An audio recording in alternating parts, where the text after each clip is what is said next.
Calon Wali Kota Palembang Fitriyanti Agustinda melakukan kunjungan ke Pelantaran Pasar 16 Ilir. Dari kunjungan tersebut, Fitri akan fokus untuk melakukan penataan objek wisata di kawasan Sungai Musi. Calon Wali Kota Palembang nomor urut 1, Fitriyanti Agustinda, melakukan kampanye dengan mengunjungi Pelataran Pasar 16 Ilir Palembang.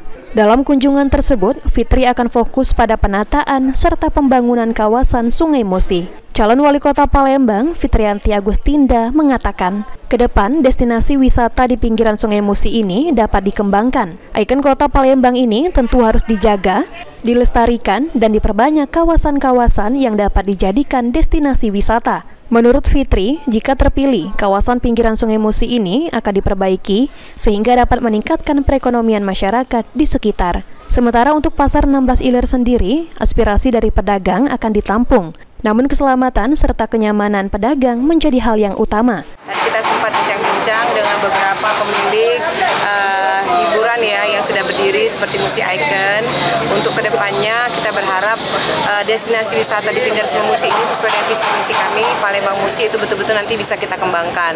Karena harapan kami, ikon kota Palembang ini betul-betul bisa kita jaga, kita lestarikan, dan juga kita berbanyak kawasan-kawasan yang nanti bisa kita jadikan destinasi wisata. Karena kemanapun masyarakat datang dari manapun ke kota Palembang ini, pasti mereka akan pengen sekali untuk melihat Sungai Musi, Ampera, dan sebagainya. Ditambahkan Fitri, nantinya pembangunan infrastruktur akan dilakukan secara merata di seluruh kecamatan dan kelurahan yang ada di kota Palembang. Selain itu, untuk supir getek juga menjadi perhatian karena rentan akan keselamatannya. Maka dari itu, ke depan akan dibuatkan pelabuhan khusus untuk getek yang ada di Sungai Musi. Ilham Wahyudi, PAL TV.